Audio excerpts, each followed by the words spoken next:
Hey, this is Jay Weinberg from Slipknot, and you're watching Chaos TV.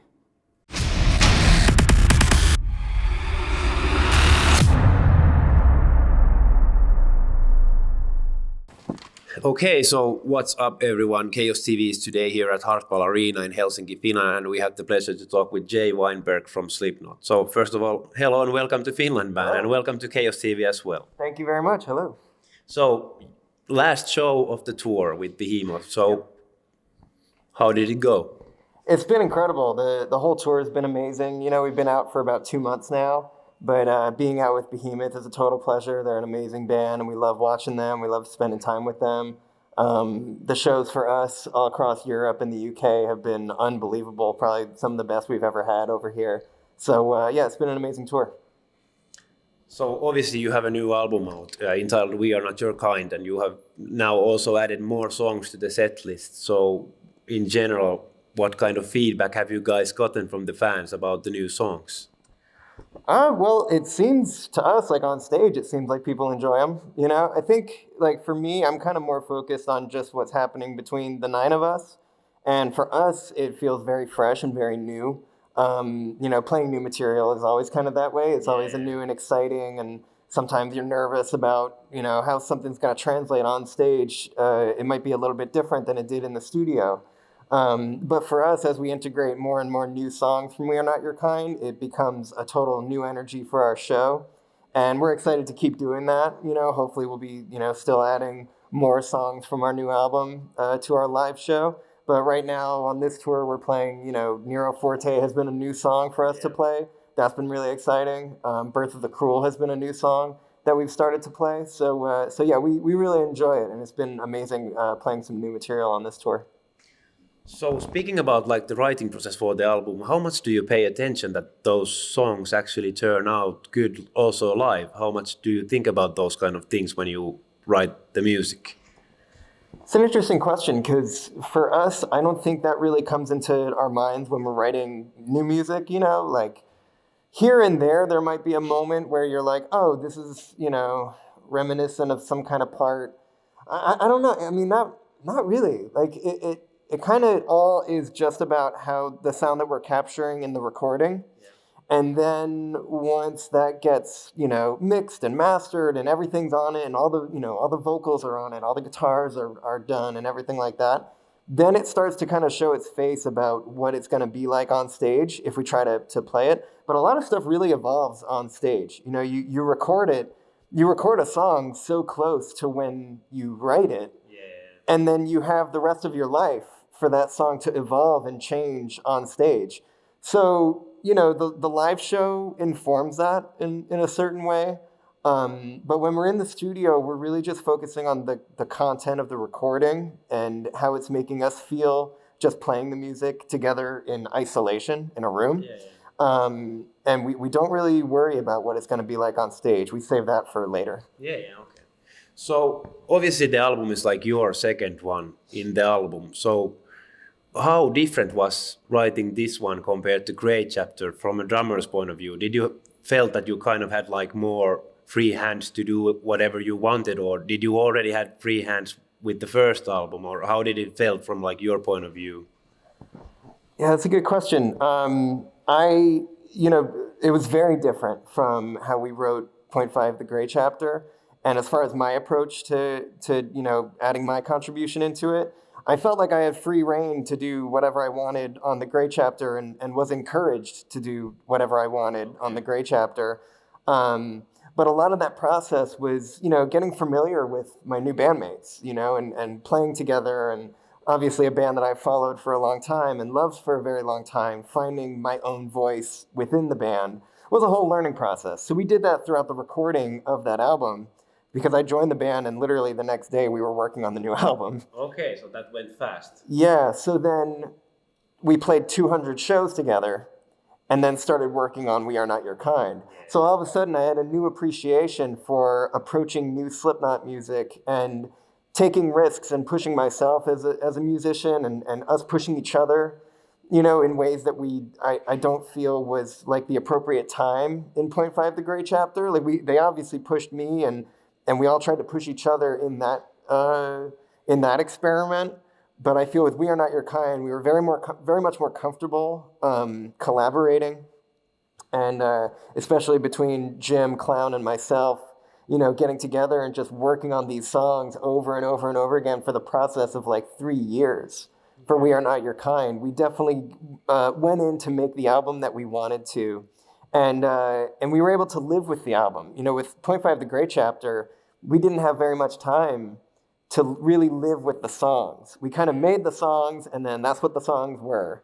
With We Are Not Your Kind, we were able to live and listen for months and really make the songs that we wanted to make. So it was a very much different process. I feel more mature and more evolved version of what we did on Point Five, the Great Chapter, and we're all really pleased with the result. So obviously, before joining Slipknot, you were part of Madball and Against Me, which are more of like hardcore / punk bands. So do you feel that you are sort of like a hardcore punk drummer in a metal band, or how do you see yourself as a drummer? That's my background and my history. It has always been in, punk rock, hardcore, and metal. To me, it's all the same thing. Okay. It all comes from a genuine place, and it comes from a love of music and a love of intense, challenging music. It all stems from loud volume, really loud drums with loud cymbals, loud guitars, loud vocals. And that's what I was drawn into at a young age about music. And yeah, so no matter what project I've always been in, it always comes from the same spirit. Okay, so you don't see those similarities within the music style itself. Yeah, it's all one music style. At the end of the day, it's just music. It's whether it's punk rock, metal, or hardcore, or whatever you want to call it. All those genre labels just kind of fade away, and you're just playing music. Yeah. So obviously you were nominated as the best metal drummer in the world by Music Radar's poll. So what does these nominations and awards mean to you personally? It's very flattering, and I'm honored to receive any kind of recognition like that. I'm grateful that people choose to spend time with our music and take notice of whatever contribution I've given to our music. The collective of Slipknot, that means a lot to me. Music is so subjective, and somebody's favorite drummer is somebody else's.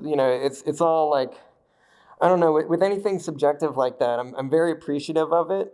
But to me, what I'm most honored by is that people choose to interact with the music in some way and let it into their lives and come out to the shows, and that to me is the real concrete. That's what that means. I'm honored, I'm flattered, but the work continues every day, and it's not really something that I think about every day. I'm appreciative that people interact with our music. That's pretty much the main point. Okay. So obviously for Slipknot, like the next big step is the own cruise you're gonna have in August. And obviously you will be playing like 2 different sets on the cruise. So will those sets be like totally different? And what do you actually expect from the cruise yourself? We'll see. We're in February right now, and the cruise is in August, I believe. So we still have a lot of time to figure that out, and we'll probably, between now and then, we'll probably experiment with a lot of different possibilities for the songs that we'll be playing on that. We definitely want to make it a special experience for ourselves and for whoever's going to be attending.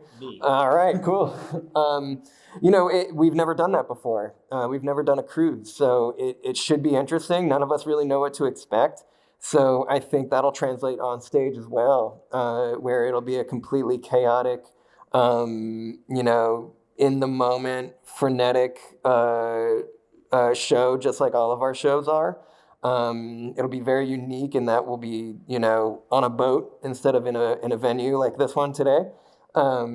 And yeah, so we always want to make every show unique, and something like that is a great opportunity to where if we're playing 2 sets for largely the same people each night, maybe we could do something different for each night, but I'm not sure. We haven't really crossed that bridge yet. So, we got 6 months ahead of us touring, possibly playing, other different songs than we're playing tonight. So we'll see where it goes when we get there. So one of your like Finnish fans wanted me to ask that are there like some specific Slipknot songs that you would like to add to the set list if you would have the chance to, that you haven't played live yet with the band? Yeah, me personally, I definitely have a laundry list of songs that I'd love to play with the band. Yeah, you know, and that came up when we were playing together for the first time. I was like, oh my God, I've never seen you guys play Skin Ticket. I want to, let's play Skin Ticket. Stuff like that, you know. So you were the fan. Yeah, I got to live kind of my dream for the day, and then that day has brought us, 6 years later. Yeah. But so, I would love to do things that for us would be particularly risky live, that we're not even sure if we could do it. Okay. Like we played one show where we played the entire Iowa album, and we played the song Iowa for about 30 minutes. Yeah. And that was a total trip on its own. I'd love to play, The Virus of Life. I'd love to play Tattered and Torn, Welcome. I'd love to play songs from our new album like Orphan, Spiders, Not Long for This World. Stuff like that would be really exciting because, we like challenging ourselves and we like to push ourselves to see how we can celebrate, the entire catalog of Slipknot. So that would be really exciting, for sure. So obviously the story of the band has been quite a turbulence and there has been quite a lot happening within the band. So how do you see the band chemistry like now, and how do you see, for example, the band 5 years from now? Oh man, 5 years from now? I really don't know. It's a wise person once said that Slipknot has to be dysfunctional to function. And it's true, there's a certain energy that follows this band that just is kind of what it is, and that translates on stage. I think that's evident when you see us play. I think that's been evident in Slipknot's history, that there's a certain character that the 9 members kind of create that's larger than any one of the members, or the sum is kind of greater than the individual parts. So, all that we can hope for is just kind of to, commit ourselves as much as possible to the music, to the band, and see where that takes us. And it's, every day is a new opportunity for us to reach the full potential of what Slipknot is, So for me, we'll see 5 years down the road, who knows, but hopefully it's new music, hopefully it's new opportunities for us to express ourselves through our music. And that's really it. So outside of music, you are also a painter. So you do paintings. So in general, where have that inspiration basically come from? Have you been doing it for a long time? And do you see the connection between painting and music? I do. It all completely comes from the same place for me. Anybody's kind of creative spirit, I feel, comes from one place. And, for me, when music is the task at hand, much like when we're on tour, that's pretty much my everyday, and it becomes my routine. It becomes my trance that I'm in every day. And then when I'm home and I'm able to kind of reserve myself to be quiet and kind of meditate through painting and stuff like that, it's a very much different process, but it comes from the same creative, artistic itch that I have that I get through drumming. So it's just another way of funneling those emotions and thoughts and ideas and wanting to express myself every day and feel like I accomplished something with my day. When I'm on tour, my accomplishment is the live performance. And I get a lot out of that. But when I'm home, I much like the accomplishment of finishing a painting or the process of learning a new way of painting and stuff. I've been doing it quite a while,